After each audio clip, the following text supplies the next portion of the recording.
Hello friends, എല്ലാവർക്കും ചെമ്പരിപ്പൂവിൻ്റെ പുതിയൊരു വീഡിയോയിലേക്ക് സ്വാഗതം. നമ്മുടെ ചെമ്പരിപ്പൂൽ വരാനിരിക്കുന്ന ഭാഗത്തിൻ്റെ വീഡിയോ ആണ് ഞാൻ ചെയ്യുന്നത്. അപ്പോൾ നമ്മുടെ സച്ചിയുടെ ഫോൺ ശ്രുതിയുടെ കൈകളിലേക്ക് എത്തുന്ന ഭാഗം വരെ ഞാൻ ഇന്നലെ പറഞ്ഞതായിരുന്നു. അതിൻ്റെ ബാക്കി വരുന്ന ഭാഗത്തിൻ്റെ ഡീറ്റെയിൽ ആണ് ഇന്ന് ഞാൻ പറയുന്നത്. അപ്പോൾ ആ ഒരു വീഡിയോ കാണാത്തവരുണ്ടെങ്കിൽ ചാനലിൽ പോയി ഒന്ന് കാണാൻ മറക്കരുത്. മാത്രമല്ല, ആ ഒരു വീഡിയോ കണ്ടതിന് ശേഷം മാത്രം ഈ ഒരു വീഡിയോ കേട്ടാലും നിങ്ങൾക്ക് മനസ്സിലാവുകയുള്ളൂ.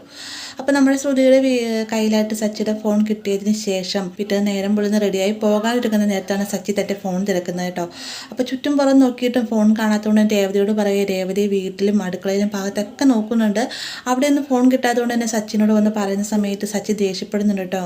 എങ്ങനെയില്ല ഫോൺ കണ്ടെത്തണം, എനിക്ക് അത്യാവശ്യമായിട്ടുള്ള കുറച്ച് ഡീറ്റെയിൽസ്, അത്യാവശ്യം വേണ്ട കോൺടാക്ട്സും കാര്യങ്ങളൊക്കെ അതിനകത്താണുള്ളത്, അതെനിക്ക് മിസ്സാവാൻ പാടില്ല എന്നൊക്കെ പറഞ്ഞുകൊണ്ട് ദേഷ്യപ്പെടുന്ന സമയത്ത് രേവതി ചോദിക്കുന്നുണ്ട്, അതിന് ഫോണില്ലേ സച്ചി ഇത്രമാത്രം ദേഷ്യപ്പെടുന്ന നമുക്കതെങ്ങനെ തപ്പിയെടുക്കാമെന്ന് പറയുമ്പം അങ്ങനെയൊന്നും ശരിയാവില്ല, എനിക്ക് അത്യാവശ്യം വേണ്ട ഡോക്യുമെൻറ്റ്സ് എല്ലാം അതിനകത്തുണ്ടെന്നൊക്കെ സച്ചി പറയണം. അതായത് ശരത്തിൻ്റെ വീഡിയോ അതിനകത്തുള്ളത് കൊണ്ട് തന്നെ സച്ചിക്ക് ഇരട്ടി ടെൻഷനായിട്ട് ആ ഒരു വീഡിയോ മിസ്സായി പോയി കഴിഞ്ഞാൽ തീർച്ചയായിട്ടും അത് ശരത്തിനെയും അതിലുപരി നമ്മുടെ രേവതിനെയും നല്ല രീതിയിൽ തന്നെ ബാധിക്കുമെന്ന് സച്ചിക്ക് അറിയാം. അങ്ങനെ ഒരു ഫോൺ കണ്ടു കിട്ടാത്തതുകൊണ്ട് ആകെ പേടിയിലും പരിഭ്രമത്തിൽ സച്ചി നിൽക്കുന്ന സമയത്ത് രവിയും നമ്മുടെ രേവതിയിലൂടെ അന്വേഷിക്കാൻ ഫോൺ തിരക്കുന്നുണ്ട്. പക്ഷേ ഫോൺ എങ്ങും തന്നെ കണ്ടു കിട്ടുന്നില്ലായിട്ട് അങ്ങനെ സച്ചി വേഗം തന്നെ മഹേഷിനെ വിളിക്കുകയും മഹേഷ് സച്ചിനോട് പോലീസ് സ്റ്റേഷനിൽ കേസ് കൊടുക്കുകയൊക്കെ ചെയ്യുന്നുണ്ട്. അപ്പോൾ അങ്ങനെ പോലീസ് സ്റ്റേഷൻ ഇറങ്ങി വരുന്ന സമയത്താണ് മഹേഷിൻ്റെ ഫോണിനേക്കായിട്ട് സച്ചിക്ക് വേണ്ടിയിട്ടൊരു ഓട്ടം വരുന്നത് കേട്ടോ. അപ്പോൾ തന്നെ മഹേഷ് പറയുന്നുണ്ട്, നിൻ്റെ ഫോൺ സ്വിച്ച് ഓഫ് ആയതുകൊണ്ട് ആണെന്ന് തോന്നുന്നു, എന്നെയാണ് അദ്ദേഹം വിളിച്ചത്, എത്രയും വേഗം ഓട്ടം പോയിക്കോളൂ, ഫോൺ കിട്ടിയെന്നുള്ള പോലീസുകാർ പറയുന്ന സമയത്ത് നിന്നെ ഞാൻ അറിയിച്ചോളാം എന്നും പറഞ്ഞുകൊണ്ട് സച്ചിനെ സമാധാനിപ്പിച്ചാണ് മഹേഷ് അവിടെ നിന്ന് പറഞ്ഞയക്കുന്നത്. വീട്ടിലേക്ക് ചെല്ലുന്ന സമയത്ത് രേവതി ചോദിക്കുന്നത് ഫോൺ കിട്ടിയോ എന്ന് ചോദിക്കുന്ന സമയത്ത് ഇല്ല എന്ന് സച്ചി മറുപടി പറയുകയും സച്ചി ആ ലോങ് ട്രിപ്പിന് പോകാനായിട്ട് ഒരുങ്ങുന്ന സമയത്ത് രേവതി പറയുന്നത്, സച്ചിയുടെ ഫോണില്ലാതെ എങ്ങനെ ശരിയാവും, നിങ്ങൾ എൻ്റെ ഫോൺ കൊണ്ടുപോകുക എന്ന് പറയുമ്പോഴത്തേക്കും അതൊന്നും വേണ്ട രേവതി, നിനക്ക് പൂക്കളുടെ ഓർഡർ ഇഷ്ടം പോലെ വരുന്നല്ലേ, ആ ഒരു ഫോൺ നിൻ്റെ കയ്യിലിരിക്കട്ടെ എന്ന് സച്ചി മറുപടിയും പറയാം കേട്ടോ. അങ്ങനെ സച്ചി പോകാനുള്ള സമയത്ത് രവിയോട് യാത്ര പറയുന്നുണ്ട്. രവിയാണെങ്കിൽ പറയുകയാണ്, നിൻ്റെ ഫോൺ കിട്ടിയില്ല, തൽക്കാലം നീ എൻ്റെ ഫോൺ കൊണ്ടുപോകണം പറയുമ്പോഴത്തേക്കും അത് വേണ്ട, ചാച്ചൻ്റെ ഫ്രണ്ട്സും കാര്യങ്ങളൊക്കെ ഇടയ്ക്ക് വിളിക്കുന്നല്ലേ, ഞാൻ തൽക്കാലത്തേക്ക് ആരെങ്കിലും ഫോണിൽ നിന്ന് രേവതിനെ വിളിച്ചോളാം എന്ന് പറഞ്ഞിട്ടാണ് സച്ചി അവിടെ നിന്ന് പോകുന്നത്. അപ്പോൾ സച്ചി പോയി കഴിയുമ്പോൾ രേവതിക്ക് ഭയങ്കര ടെൻഷനാണ്. കാരണം സച്ചിയേട്ടന് ഫോൺ കയ്യിൽ എങ്ങനെ സച്ചിയേട്ടനൊന്ന് കോൺടാക്ട് ചെയ്യും, എൻ്റെ ഒന്ന് കാര്യം പറയാൻ പോലും ഒന്ന് സംസാരിക്കാൻ പോലും പറ്റില്ല എന്നൊക്കെ ഓർത്ത് രേവതിയും ആകെ ടെൻഷനാണ് കേട്ടോ.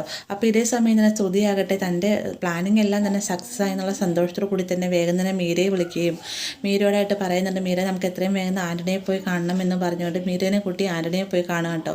ചെന്ന ഉടനെ തന്നെ ആൻ്റണി ചോദിക്കുന്നുണ്ട്, എന്താ ശ്രുതി ഫോൺ കിട്ടിയോ എന്ന് ചോദിക്കുമ്പോൾ കിട്ടി എന്ന ശ്രുതി മറുപടി പറയുമ്പോൾ ആൻ്റണിക്ക് ഭയങ്കര സന്തോഷമാകുന്നു. കാരണം നമ്മുടെ സച്ചിക്ക് തിരിച്ചടി കൊടുക്കാൻ പറ്റിയ വലിയൊരു വീഡിയോ തന്നെയാണ് അത്. മാത്രമല്ല ശരത്ത് ആൻ്റണിയോട് കാണിച്ചിരിക്കുന്ന എതിർപ്പുകൾക്കെല്ലാം തന്നെ തിരിച്ചടി കൊടുക്കുന്നതിനും വേണ്ടിയിട്ട് ഈ ഒരു വീഡിയോ ആൻ്റണിക്ക് ഉപകാരപ്പെടുമെന്നുള്ള കാര്യം ഉറപ്പാണ്.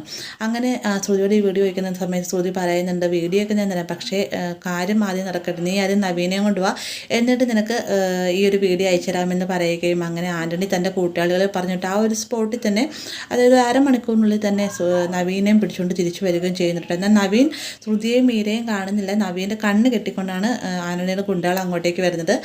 നവീനെ ഒരു മുറിയിലേക്കായിട്ട് ഇവരെ കൂട്ടിക്കൊണ്ട് പോകുന്ന സമയത്ത് ആന്റണി പറയുന്നുണ്ട്, നിൻ്റെ കാര്യങ്ങൾ നടന്നില്ല, പിന്നെ ഇപ്പം പുറലോകം കാണാതിരിക്കാനുള്ള കാര്യങ്ങളൊക്കെ ഞാൻ ചെയ്തോളാം, ഇനി നിനക്ക് അവനെയും കൂടെ ഒരു ശല്യം ഉണ്ടാവില്ല, നീ എനിക്ക് വേഗം വീഡിയോ അയച്ചു തരാൻ പറയുകയും നമ്മുടെ ശ്രുതി ആ ഒരു സ്പോട്ടിൽ തന്നെ ആന്റണിക്കായിട്ട് വീഡിയോ അയച്ചു കൊടുക്കുകയും ചെയ്യുന്നുണ്ട് കേട്ടോ. അങ്ങനെ അത്രയും നാൾ സച്ചി സൂക്ഷിച്ചു വെച്ചിരുന്ന ആ ഒരു രഹസ്യം ശ്രുതിയുടെ ചതയിലൂടെ ആന്റണി പരസ്യമാക്കാൻ പോവുകയാണ്. അപ്പോൾ ഇങ്ങനെ ഒരു ഭാഗം നമുക്ക് അടുത്ത ആഴ്ചയിലൂടെ തന്നെ കാത്തിരിക്കുന്നതാണ്. അത് വീഡിയോ സ്പ്രെഡ് ആയതിനു ശേഷം വരുന്ന നമ്മുടെ രേവതിയുടെ അവസ്ഥകളെല്ലാം തന്നെ അടുത്ത ദിവസം വീഡിയോയിലേക്ക് ഇടുന്നതായിരിക്കും.